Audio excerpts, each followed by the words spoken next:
What's up guys, it's Drac, and today we're reviewing this. This is the Shadow ICS-6, and it's pretty sweet. Now you guys know, I actually really like the Ghost Ops line. I think I've got my Evader floating around here somewhere, but I obviously turned that one into the Evader, which was all red LEDs. I was pretty stoked about that. So the Shadow comes in at 25 United States dollars, and we found ours at Target. We actually found it because we were so cold at SENC 50 that Pat and I had to go and get hats to stay warm. But before we proceed into the review, happy 50th war for the SENC, the world's largest nerfing organization, staying strong. Let's throw some YouTube confetti. The YouTube magic must be on the fritz. It's all being used up by the Paul brothers destroying the website again. So let's try it again. YouTube confetti. Got there. Excellent. So if you're interested in the Southeast Nerf Club, which is the Southeast predominant nerfing organization, host all of our wars in and around the Atlanta area, and I'll put a link to it in the description box below. Let's launch right into it. This $25 blaster is a Springer with clear technology and a bunch of LEDs inside to do the same thing that the Evader did, which is bring LEDs to the people, guys. And a lot of thought was taken into how they do that. Good light diffusion, white wires to connect all of the LEDs to kind of minimize the overall or maximize the illusion rather. But let's go ahead and bust it out. Let's take a look at what you get inside the package. Alrighty guys, so in the package you get no magazine. It's got a built-in magazine. It's got kind of a sort of old dart tag style built-in magazine, although at this point these are pretty ubiquitous. The Star Wars blasters do it very well. Built-in magazines are cool. It's highly asymmetrical. For some reason Hasbro decided it needed two of the translucent side panel attachments on one side, and then over here there's nothing.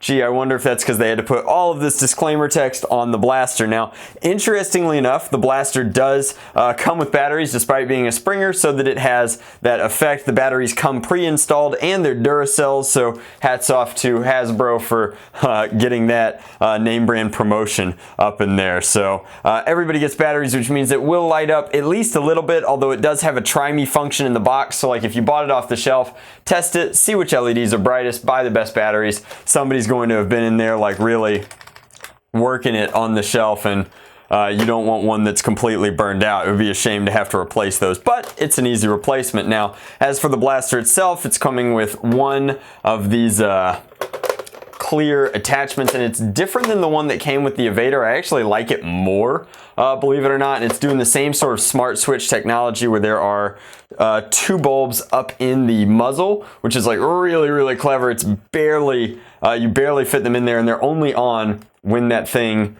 when your suppressor, so to speak, is on here to diffuse that light through. And I think that that's really smart. So you've got that normal nubbin in here that holds on the rail attachments, activating that switch. Now, the blaster itself is it auto retracting? Was it doing that before? So the blaster itself is very clever in its design, and fortunately we can see a ton of the internals in here. So we've got a return spring here, and that's letting us pull forward. And then we've got a very complicated plunger system here, pushing the dart back in to the plunger behind it, and then pulling a barrel on top to kind of keep those darts down. You fire, and then as soon as you fire, that whole thing slides forward and lets the dart index up. Now, I'm gonna be honest, this plunger tube is tiny, really small. I'm not sure if because of the delicate nature of these internals, because of how small that plunger is, because of how flimsy some of these retraction springs are in here, if this one's going to be highly moddable. It also does not have slam fire because of all that complicated good, but there's kind of a priming indicator in here. You guys can see because the internals prime back and the plunger comes out like this, but plunger tube is hardly larger than a Jolt, which means performance out of this guy is going to be a very much what you see is what you get sort of situation. Other than that, looks to be a pretty simple bolt sled combo with a retracting tiny plunger tube. I think I'm gonna make a guess here.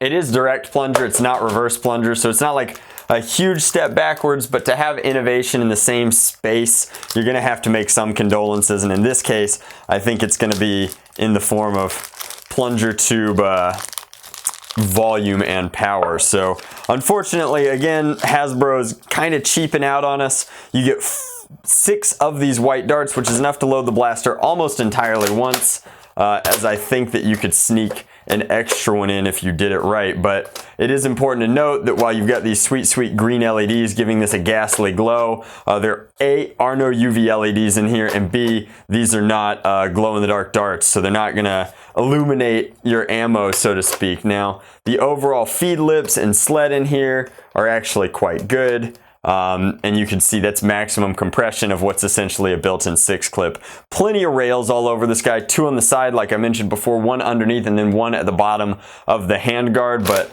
let's go ahead and you can see there how it chambers the darts through and then primes itself and fires. Like, honestly, a pretty cool system. I think, like, very innovative, very different, but again, lower on the performance threshold. Now let's take a look at the lights and see if those are worth hounding over. All right, so it's always a compromise on YouTube trying to get the LED effect correct.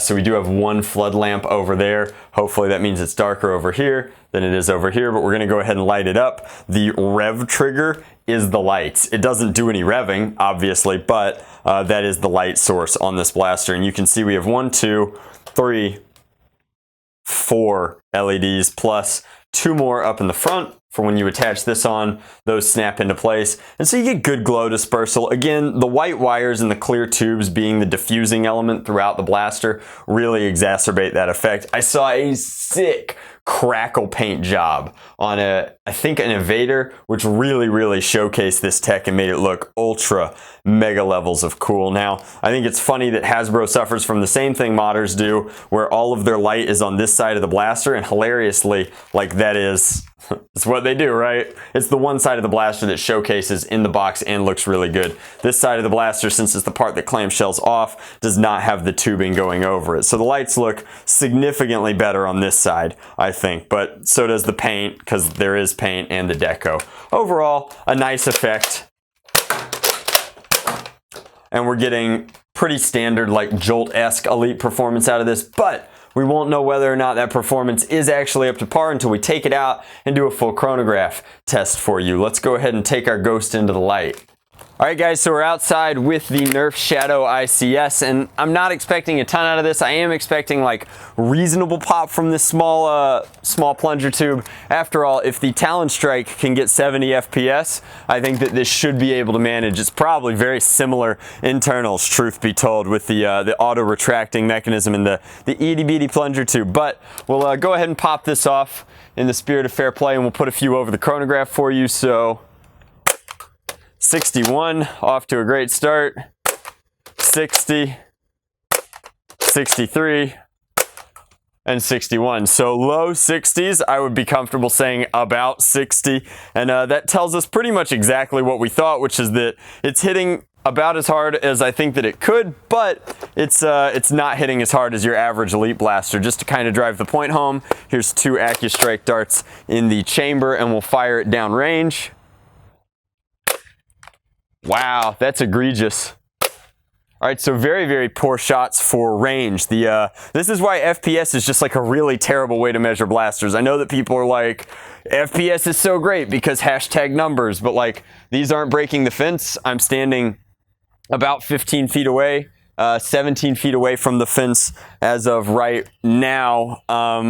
And those were slightly angled shots. This is not a high performance blaster by any stretch of the imagination. Perhaps it just does not favor those AccuStrike darts because of how it interfaces with its own dart tooth, but it's a cool blaster aesthetically. However, for the money, I highly recommend buying another blaster. This one doesn't achieve the same Drac seal of approval that the Evader did. The Evader had all of the same aesthetic good, but none of the and had the performance to match, and the modability and the modularity. Like, this is cool. I'm still a big fan of the flashlight in the muzzle, but I don't necessarily think that the Shadow ICS-6 is where it's at its current price point. Now, LED tricks are going to make this really cool. I still like that paint job effect, but the internals here are too small and too fragile, and frankly have a lot going on to make this merit a modification guide, so I'm not going to waste your time with one. That is my review review of the Shadow ICS-6. A great one to pick up on sale, but at full retail, I think that this one is a strong pass, no matter how many tactical rails it has. As always, much love. Nerf on, Drac out.